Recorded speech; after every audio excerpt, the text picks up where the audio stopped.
Hey everyone, today is a start. Today is the start of our lectures and our discussions on the subject of religion. And today I want to ask a very potent question. Why study religion? Why are you here? And I think that's a fair question to ask, and a question that we should all be asking ourselves, one that we should have asked ourselves before taking this class. But right now, we're going to ask this of ourselves. Why are you here? Why study religion? And so, if you think about it, why are you here? I want you to really think about this question sincerely. Why are you here? Why are you in this classroom? Why did you sign up for this class? Why are you interested in this kind of subject? Think about it. Out of all the courses that are offered by this institution or institutions elsewhere throughout the United States, why did you register for this course in particular? I mean, if you think about it, you had a much more plethora of options to fulfill whatever requirements that you're needing to fulfill instead of taking a class in religion. So, for example, let me do a quick experiment here. Take out your cell phones, or if you have your computer open, open up a new tab on your screen and start Googling interesting college classes that I can take. Again, take out your cell phone. If you have your laptop, open up a new tab here and type in the search bar for Google interesting college classes that I can take, and just look at the results. So look at the results here. You might find an article, for example, from the U.S. News Report, um, interesting college classes or 10 bizarre college courses out there today, written by Sabine Martin. And if you look at these, you would get um, some very interesting classes that I would think for many of you would sound more interesting than taking a introductory course on a religious topic. You could be at, for example, like Texas A&M University that's offering a class right now on paintball kinesiology. This is a real class, a class that's for credit, a class that you can take as a student for college credit. And it looks very interesting, looks more interesting than, again, a study on religion. Look at the course description here. Paintball kinesiology is designed for the student that is a beginner or a novice at paintball. That's probably many of us in this classroom today. The focus is on learning how to play a competitive style tournament of paintball. No experience is necessary, so that means all of us can jump in. This class meets at the Zooms with a Z paintball and is conducted on the airball field. This course covers the skills needed to progress in the sport of paintball. That sounds a lot more interesting than a class on survey of religion. Well, let's see what else other classes they can take. Let's go further up the Eastern Seaboard and let's look at a class here at the University of Pittsburgh, a class being offered within the Slavic language and literature department. Slavic is a Eastern European language. Here we have a class on vampire, blood, and empire. Again, this is a real course. This is a real course in which you can earn college credit and satisfy college course requirements. As you can see, this course examines the phenomenon of vampirism in verbal and visual text from different time periods in various cultures. These cultures include Russia, Poland, France, England, and America. In this course, we'll analyze stories, novels, films focusing on vampires from a variety of critical perspectives, contextualizing the works and the cultures that produce them. This sounds really fascinating subject. And so many of us are fascinated by vampires. You can see so many movies, television shows, books have been, put out forth because of our deep interest and curiosity in the subject of vampires and vampirism. Not only do you have Count Dracula, but you have famous books like the Twilight series. You have comic book characters like Blade, that's a vampire, and you have fictitious novels like Abraham Lincoln, Vampire Hunter. So again, our culture is very much fascinated by vampires, and so again, this is a much better class, I would think, that would draw more interest than a class on religious studies. Let's see what else we've got. Here in our own state of Florida, something that's been making the headline news, not only in Harvard University, but at Florida University as well. That is a class dedicated to not only Taylor Swift and her music, but it's looking at the art of music storytelling. And so, again, this is a real class here. This is a class in which you can take, which you can earn college credit, which can thus satisfy college requirements. Course description reads that students will fall into a 13-week discussion of Taylor Swift's discography, just a fancy word meaning her song catalog.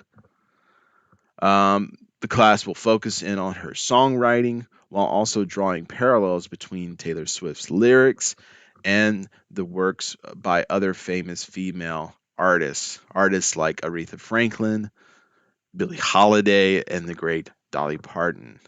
So again, sounds like a much funner class than what you're offering here. Or you could be at UC Santa Cruz, there in California, that's offering a class on Surfing 101. Again, this is a real class. You can earn college credits. This is a 4-week course which students will not only discuss the history of surfing, but will also study the dynamics and principles of surfing while engaging in the activity. All students must know how to swim, and wetsuits, boards, transportation provided. Hey, that's all fantastic. I don't even have to buy a wetsuit. I don't have to buy an expensive board. I don't have to worry about getting that down to the beach. The university is providing it for me. Sign me up. A 4-week class? Oh, this has got to be amazing. Now, depends on when that 4 weeks is, right, guys? If this is in January and February, oof, I don't know if surfing would be the ideal, but if this is August or if this is April, hey, sign me up. Or instead, you can take a class at Michigan State University, Surviving the Coming Zombie Apocalypse, Disasters, Catastrophes, and Human Behavior. Many of us would be signed up to this because we clearly there's deep fascination, just like with vampires, with the TV shows like Walking Dead, The Last of Us, or so many movie video games that are out there, Resident Evil, Silent Hill. We have this fascination with zombies movies. This is also fascination of what we would do. We play this game in our heads internally. Would we be able to survive a zombie apocalypse? Or would we be a victim? So again, these are all classes in which that you can take, that you can earn college credit for, and classes that again sound much more interesting than a surveic knowledge class pertaining to religion. So again, why are you here? Why are you interested in the study of religion? Now, all of these examples here are, I've picked intentionally to over exaggerate a simple point. These all kind of sound ridiculous, and that's probably why you're taking a class on religion versus taking a class on surfing or Taylor Swift or vampires, because you might feel embarrassed about putting that on your CV for a job application of why you should be offered this job is because, boys, I'm an expert at paintball. I've got a certificate. Unless you're a paintball instructor, it's going to be diddly squat. And again, it might be sounding embarrassing. That's what a lot of I use these examples because that's what a lot of people on the outside say about the study of religion. That religion and studying religion is quite ridiculous, quite stupid, unuseful. You might get natural questions. How can you earn a job in the study of religion? Isn't that only reserved for the religious? For those who want to be priests and pastors, who want to be missionaries. This is the only reason you study religion. You don't talk about religion in the public because it's kind of very quite controversial. All of us know this. So why are we here? Why are we studying it? So various reasons have been offered. Again, you might have something like by Steven Weinberg, who talks about why should you be studying religion? Because he says that the more we learn about the universe through the study and the pursuit of science, the more we realize how pointless religious belief and traditions are. That the more our science society evolves, the more we're getting to realize less and less we need religion. Religion plays less and less a vital force, a social force in our culture. So why are we studying it? We should be abandoning it. Because again, what we need instead is we need scientists. We need people to help our country grow.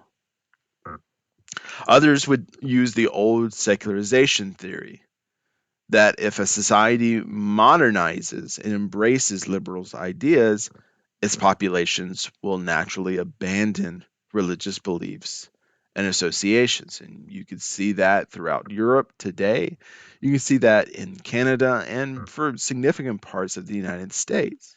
Religion has taken a back seat because our society has grown more secular over time as it grows secular because of us modernizing, us embracing liberal ideas like the freedom of religion, the freedom of expression, the freedom of free speech. That we can go on YouTube, that we can look at Instagram and TikTok and hear people giving speeches about the ridiculousness of religious belief, and many of us are sold. Or how religion is holding back society, how religion is oppressing women in this country who, for example, might be have very strong views of women's rights and of pro-choice. Many would blame religion for the repression of women here in the United States, or for the recent turn events with Roe v. Wade. That if it wasn't for religious people, our country would be a much better place.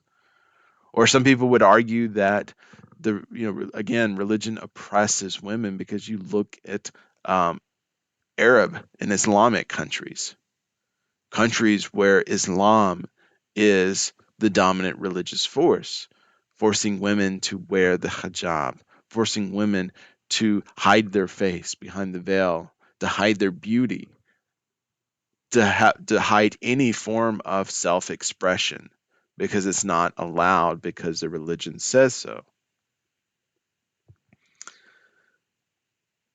Other people would argue that religion really just has no place in society. Or if it does have a place in society, it's a very limited role. And so you have some people who are advocating, who are different, and say, yes, we should study religion, but religion should stay in its circle. People like Stephen Jay Gould, who famously developed the theory of non overlapping magistry, or NOMA. He argued that science encompasses the domain of facts in the universe, while religion deals with the realm of meaning and moral and values. And so that religion should stick around. It should stay in its place because it's a source of morality. But it shouldn't go outside the circle. Shouldn't talk about history. Shouldn't deal with politics. It shouldn't deal with sciences because those are facts. Well, religion deals with personal truths. And so religion is thus, Stephen Jay Gould would argue, is a personal thing and shouldn't be talked about openly. It's your opinion. It's your belief. So again, why are we talking about it? Why are we discussing it? Others would argue that nowadays in our modern society, religion has really just been reduced to the vertical proselytizing faith syndrome, or I like to call it better, the Santa Claus theory. That the reason we stay religious, the reason that religion exists, is because either you're too naive or otherwise you simply need help in behaving because Santa Claus is watching. If you think about it, that same dynamics applies to theory, to ideas of the divinity, ideas of God. You think about that famous Christmas song. He's making a list. He's checking it twice. He's going to find out if you're naughty or nice because Santa Claus is coming to town. You can make the same argument about religion, that religion just boils down to us as a way to keep us behaved. It's a repression mechanism, something that Sigmund Freud talks about and something that we'll talk about later in this course as a possible origins for the of religion. Then that's what it's really become. Just nothing more than a way to help us behave. So, why study religion? Why are you here?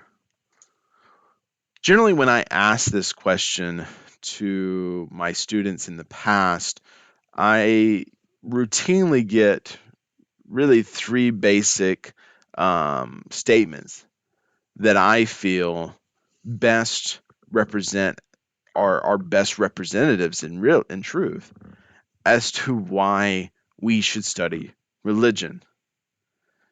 And the very first response that I always get from my students is an honest answer, a very honest answer, and a quite blunt statement, which I'm very happy that they're telling me and they're being honest. But it's a very true fact and reality that we must address here as well. And it's something that I overwhelmingly get from my students when I ask them, why are you here? And they tell me simply, because I have to be, because it's a college requirement. And that's true. It is. This class is a college requirement. This is why you're here. And so, for most of my academic teaching career, which stretches back to, 2012, I have taught predominantly here in the state of Florida. And in the state of Florida, this kind of class on religion is classified as a quote fulfillment of humanities requirements. And real quick here, what is humanities? What do we mean by humanities?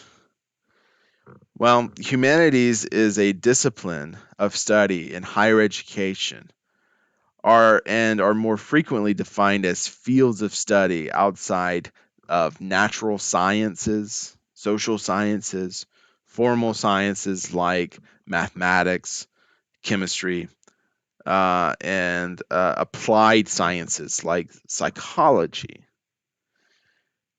Humanities rather represents a broad and diverse spectrum of academic discipline that is dedicated to exploring and understanding the human experience across various cultures and throughout history.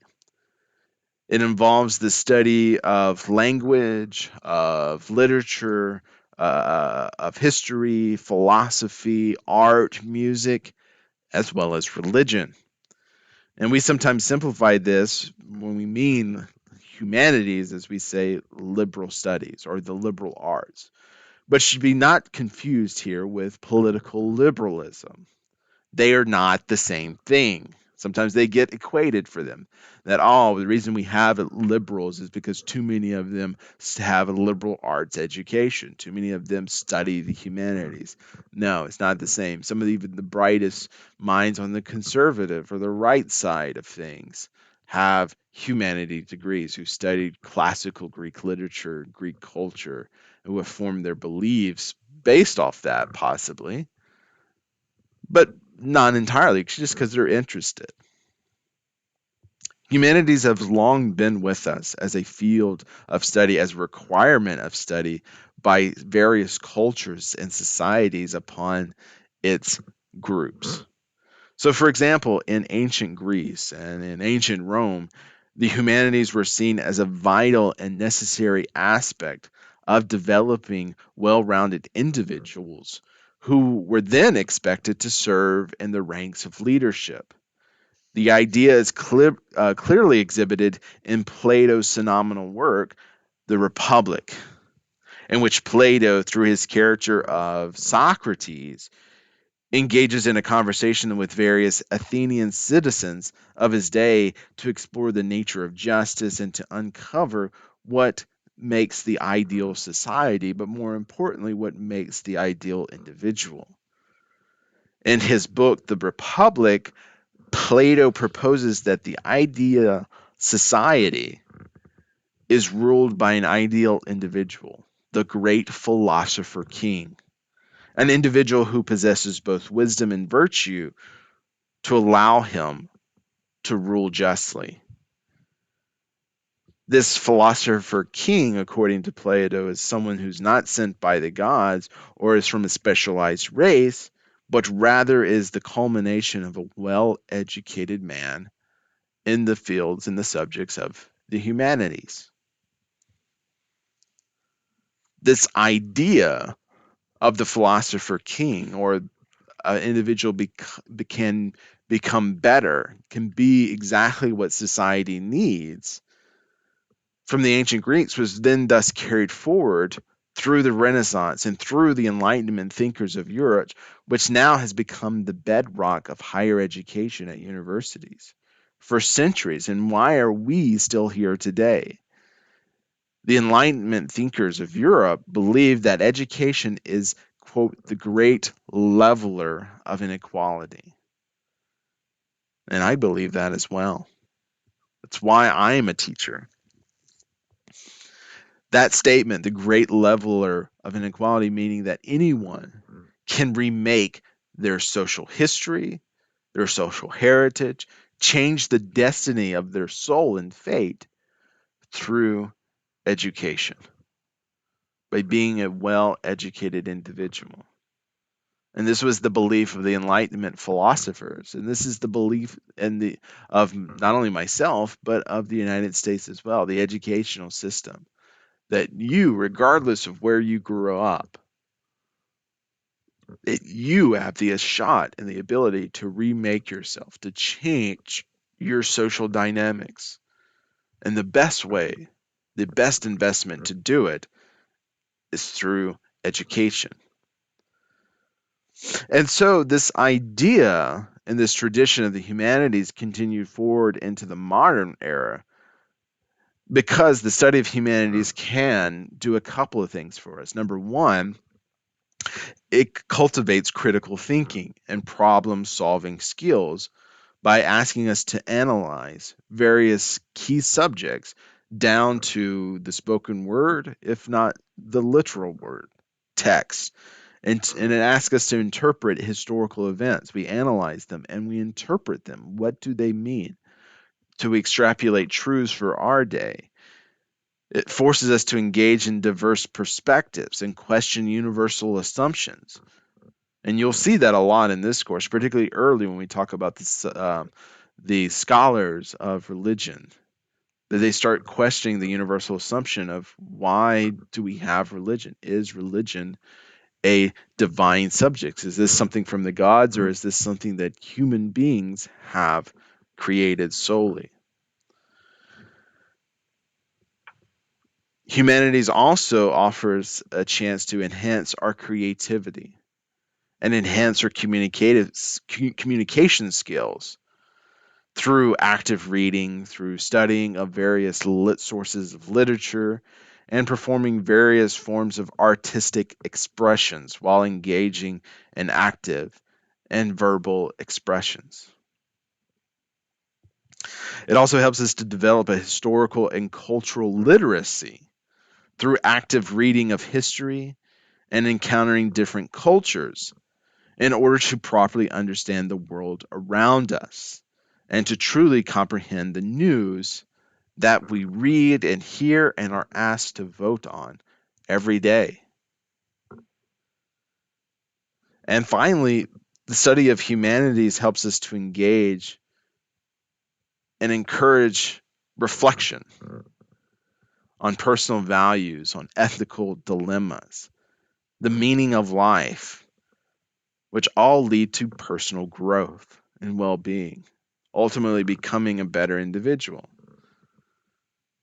So, this is why the ancients and our Enlightenment philosophers argued why we should be doing religion. But let's get back to the state of Florida. Why is humanities a requirement for the study of a collegiate degree?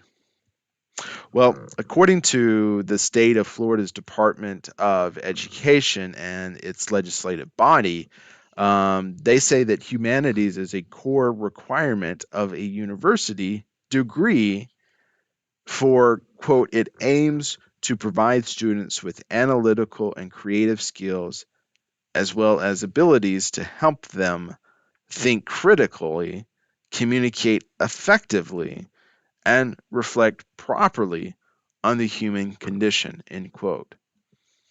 So you can see it fits this requirement that the ancients had. The purpose that the ancients and the Enlightenment philosophers thought about advocating for a strong humanities style degree. Because for the state of Florida, they want analytical thinkers. They want creative individuals. But they also need people who can think critically and can communicate their thoughts effectively. The state of Florida's legislation, its language actually goes on further to say that academic studies within the discipline of humanities, quote, exposes students to various forms of cultural expressions, which promote understanding of differences and empathy that is necessary for individuals in a pluralistic society, end quote. Yes,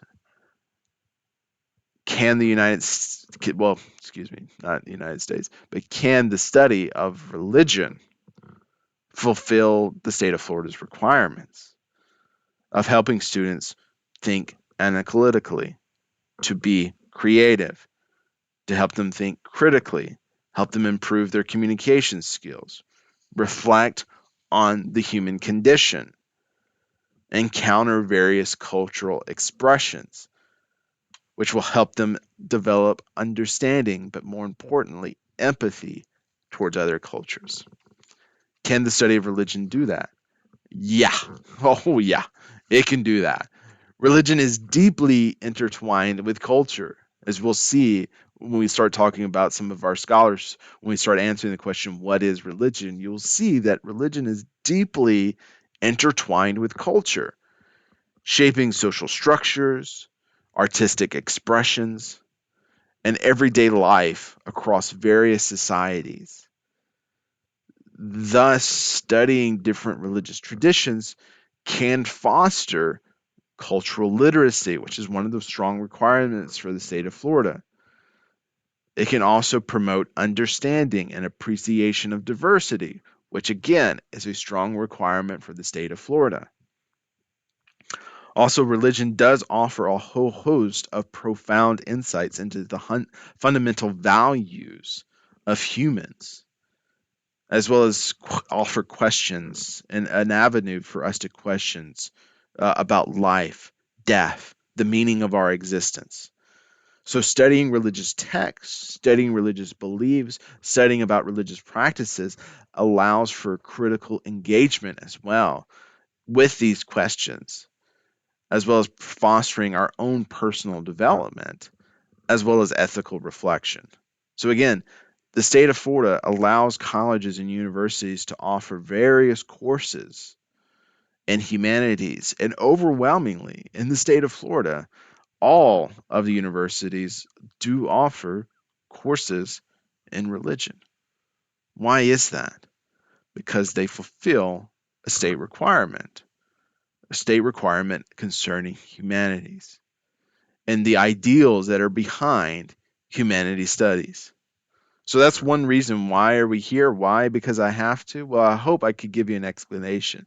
Not only that it's just a college requirement, but that it's a hopeful expectations of you, a recognition by the state of Florida and the legislation that the purpose of college, the purpose of learning is personal growth. And so you need that. You need to be forced to encounter something that is going to challenge you, that is going to help produce personal growth. And the study of religion can do that. I'm a firm believer of that. The second, our first question, our first response is because I have to. The second one's a little bit different in that the second most given response by my past students to this question typically relates to their own religiosity or their own express desire to learn more about their own religious tradition. Really quickly, for the uninitiated, and one of the first key definitions that you will need to know in this course, and I'm going to put it up here on the board, is religiosity. Religiosity as a term, it refers to the degree to which an individual or a group adheres to or identifies with a particular religion or a set of religious beliefs and practices. The term religiosity is for academic purposes, but in truth, it's akin to another popular term in religion, and that is faith. Faith, the term faith has several nuanced interpretations depending on specific religious traditions. In Christianity, faith, and in Islam, faith is a very central aspect of these two religious beliefs. But if you look at something like Confucianism or Taoism, faith does not exist as a concept. So this is why instead academic scholars use religiosity because it's a more inclusive term. But however, I recognize I'm speaking to a particular audience who's going to tend to be more Christian and Muslim in my encounterment. And so thus I'm also offering this term of faith because it's a synonymous term for these religious cultures and traditions. So again, faith has several nuanced interpretations depending upon specific religious traditions, but generally it involves accepting and trusting in truths or realities that cannot be perceived through reason or senses alone. Faith entails a sense of conditioning, or not conditioning, of confidence. Yeah, a sense of confidence in a higher power, confidence that there exists a deity, or the belief that spiritual principles are much higher and above all of us. But faith also surrenders to a much larger force than oneself and willing to accept its guidance. So, in truth, it's really, again, you see the synonymous here of religiosity, of faith. But in academic circles, again, we tend to use religiosity. So, for my purpose here, I wanted to explain the both because you might hear me talk about both, especially when I get to Judaism, Christianity, and Islam, where faith is a much more common vocabulary. I might be using it more than religiosity but when I'm in Confucianism topics or Taoism topics or Buddhism topics, I'm maybe talking about religiosity instead of faith. But note that they are synonymous when I do mention both. Now, back to our second point here. This reasoning of religiosity, this reasoning of wanting to understand my own desire to learn about my own religious traditions makes a lot of sense. And it's completely understandable if you look at the data for the United States as a whole. Now, according to a 2001 Gallup poll concerning how religious are Americans, polling data showed that around 75% out of all Americans would still consider themselves, quote, religious. Now, on a side note, this is our third definition here that you need to know in this course, and so I put it here up on the board. Sometimes I am going to put them on the board, sometimes I won't, but this is a test exercise here that I give you some key terms before each lecture that you have on a sheet of paper. And so the purpose of it is when you hear these key terms, you can be able to write them down. Sometimes I'm going to give them to you on the board or here on the slide, or I'm going to give them orally because I expect you to write them down. That's how note taking works. It's a combination of the written as well as the oral. So, for right now, for our purposes, I'm going to help train you and condition you to be writing these terms, listening for these key terms from the sheets that I'm provided you before each lecture. So, religious, our third definition here, religious is this, which is associated with or involves beliefs and practices that are characterized by a religion. So, back to the data, or what does religious mean in this sense? That means that 3 out of 4 Americans that you meet at Target or you meet at Trader Joe's would consider themselves religious. But that does not mean that they're actively involved in religious institutions. And now that's our fourth definition here. Religious institutions. What do I mean by that? Is it refers to the organized structures and social groups that support and manage the practice of specific religious traditions. And that religious institutions provide a framework for communal worship, for religious education, for the transmission of traditions and the performance of rituals and ceremonies. AKA, think of attending church or attending synagogue or attending a mosque. And so, again, 3 out of 4 Americans consider themselves religious, meaning they associate with or involves beliefs that are often characterized by religion. I believe in a God, I believe in a soul, I believe in spirits, I believe in an afterlife, things that are typically characterized by religious, but it doesn't mean that if they're religious, it doesn't mean that they actively participate within the religious institutions. Things like going to church, things like fasting during the month of Ramadan for Muslims. So we think of then, let me take a sip of water here. So instead, we think of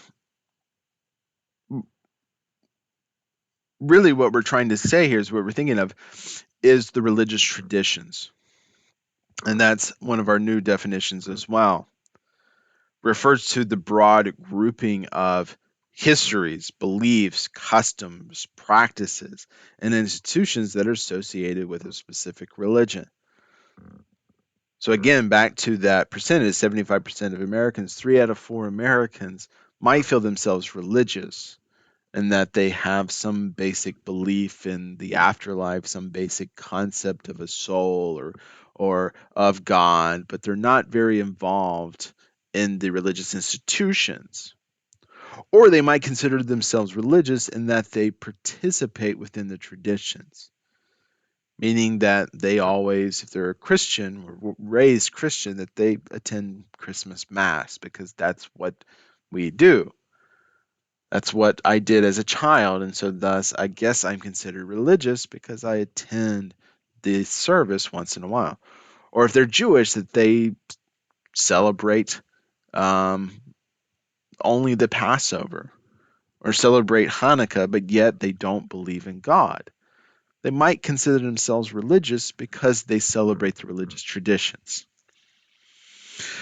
Gallup found back in 2001 that if they zeroed in on the question a little bit more, if do you consider yourself religious, more Americans said yes, but they asked if religion was very important or very important in your life.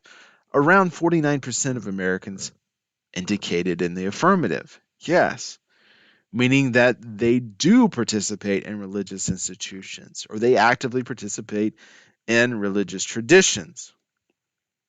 While Gallup did not segment their polling data geographically in their poll in the United States, Pew Research, that conducted a similar search much earlier in 2014, did, in which 62% of Americans in the American South would say religion is very important in their life. So the reason I bring this up is that it's no surprise for me that more than half of my students here in the state of Florida, when I ask the question why study religion, that they then ergo posit their own desires and their deep desires to learn more about their own religious traditions because they are religious. And that's okay. Because the academic study of religion can fulfill that desire as well. It should be noted here that there is a difference between what I do and what we will do here in this course and what you would do inside a religious institution like a church or a seminary or divinity school. What we do here in this course is collectively referred to as religious studies. This is again one of our other definitions, religious studies, which is defined as a discipline of study and research that strives to examine all aspects of religious tradition with a value free orientation, and it aims towards objectivity, meaning it's not my job, nor is it my task here to reconfirm your own religious beliefs or to tell you why Buddhism is the best religion in the world and that you should believe, at the same time disrespecting and ridiculing anyone who believes in Christianity or Islam, or try to persuade someone in giving up their religious Christian Muslim faith. No, that is not what we do here. Rather, what I feel like my job is in this subject is to lay out the histories, the evolutionary development of all the world religions that we will discuss, to also educate you on how these religions were established, as well as provide you with a surveying understanding of various key terms and key ideologies that comprise of this religious tradition, and to help you comprehend this religious tradition and to make you more mindful about others. That's my purpose here. Whereas religious institutions are purposefully designed not to educate, but rather to indoctrinate you. And this is again one of our other key definitions here. Indoctrination refers to the process of imparting doctrine or religious belief in an authoritative or limited manner without allowing for critical thinking, alternative perspectives, or informed consent. Religious institutions are designed to recruit and keep their members, retention. And so religious education in those instances is a proselytation as well as recruitment or retention, sorry, the other R word. um, However, you can still learn things about your own religious tradition in an academic setting. I know I do every single day. And what you can learn can also be fruitful and beneficial concerning your own religiosity. It is for me. And so, why not it is for you?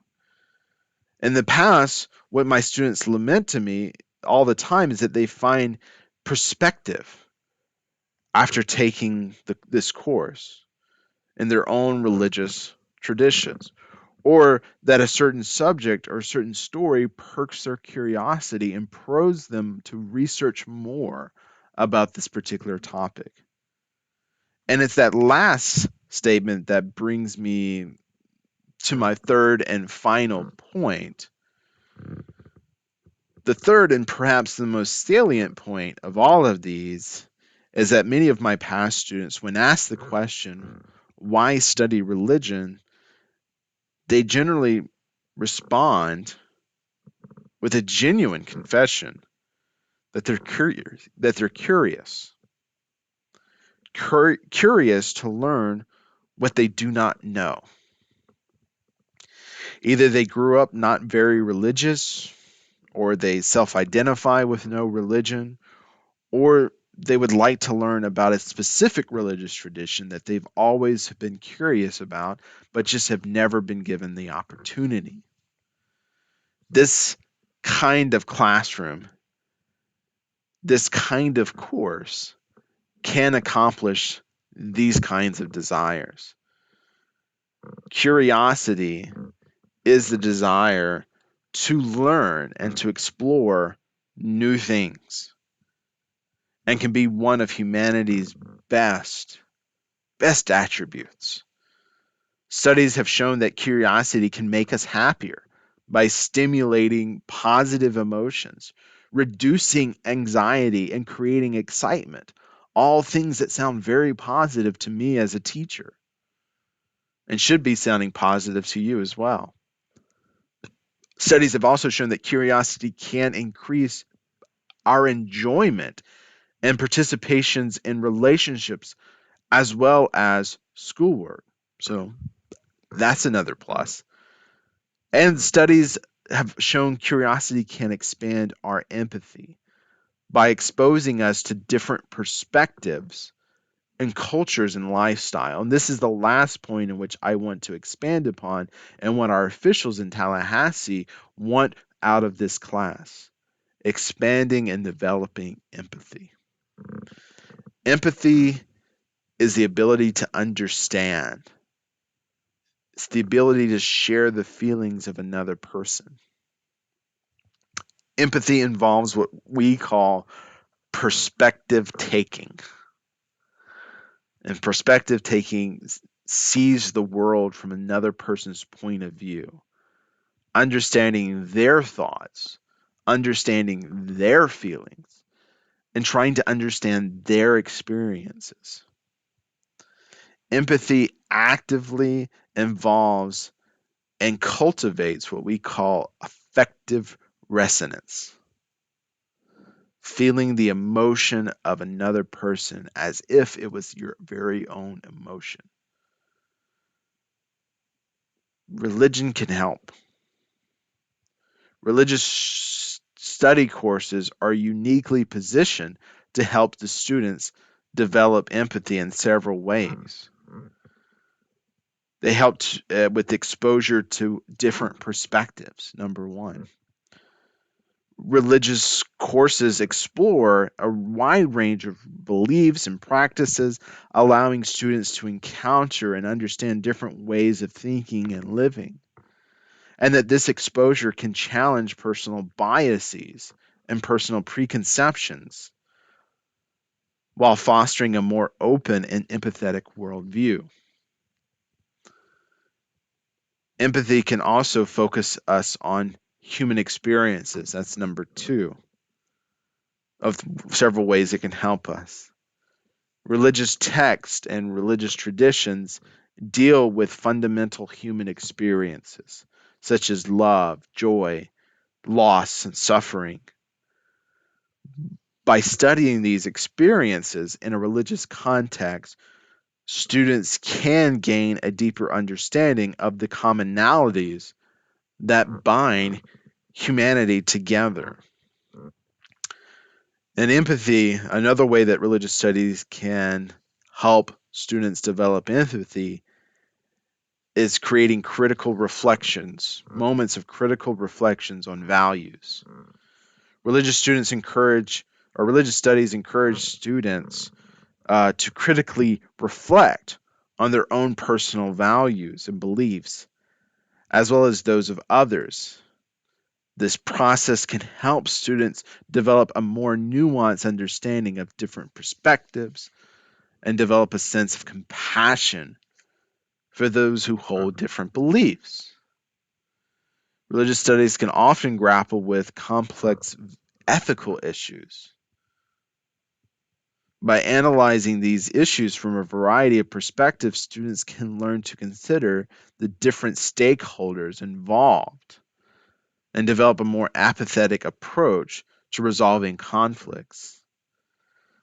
And of course, finally, religious studies can provide opportunities for students to engage in interfaith dialogue with people from a different religious background.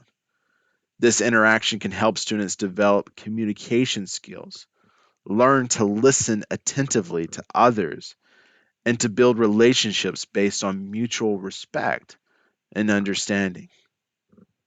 I think that last point is what is really, really, truly needed.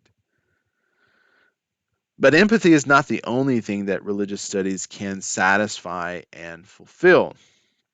Additionally, curiosity should not be forgotten here, and it's a powerful motivation and an explanation as why religion has staying power in the modern world. Even in our postmodern, highly scientific, highly critical, highly agnostic society, religion is still ever present and ever growing. It reminds me of the French anthropologist Lucien Levy Bruhl, who famously argued that religion originally emerged and functioned within human society as a form of, quote, primitive science. Levy Bruhl proposed that the concept the of a primitive mentality amongst pre-modern people, arguing that pre-modern thought operated differently from Western logic as it wasn't bound by the same principles, and thus it should not be held to the same logical standards. And so this is why he's famous, but it gets to our points.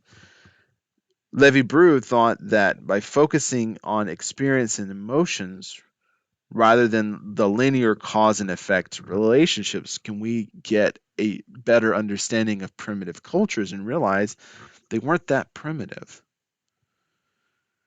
And so we see that religion has this early attempt, a logical attempt, at forming a primitive kind of science. What science? It's investigation. It's investigation of what we can explain. And so for Livy Brown, the idea that religion was a system of thought that provides a complex and logical framework for understanding how the world works and what's humanity's place in there. And so religion can be used to explain why the sun rises as well as why the sun sets. It can be explained why it's sunny and peaceful one minute and stormy and severe the next. It might be false in its assumptions that, oh, the gods are behind this.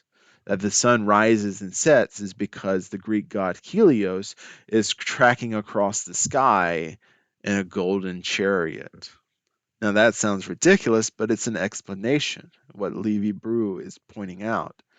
It's an illogical attempt by primitive folks to understand the world around them. And religion can be used. It can be used to explain why we become sick and die, why your abuela, your grandmother, has died and is unresponsive when her breath left her body. Oh, it's because her soul left, her spirit left. and it's gone to another place where she remains ever alive because it's the spirit, the soul, that animates and moves us. Religion can be used to explain why it's better to be kind to all people instead of being violent to them. That if we're not murderous to your neighbors, you tend to have a happier relationship with your neighbors. They tend not to steal. Religion can be used to explain why it's better not to lie, to cheat, or to commit adultery, or why it's best to respect your parents and elders. Religion can do all of these things. As you can see, religion can function and be used as an explanation device. In the same way, the field of science behaves. And so, what some people would argue what religion does is it helps to understand our cosmology. And this is the last point that I want us to understand and focus on. Cosmology being encompasses the study of nature, of reality, of the universe, while providing a framework for understanding the place of humanity and the divine within a cosmic order. And that's what religion seeks to do. And so, why study religion? Well, out of our own curiosity. And that's not a bad thing.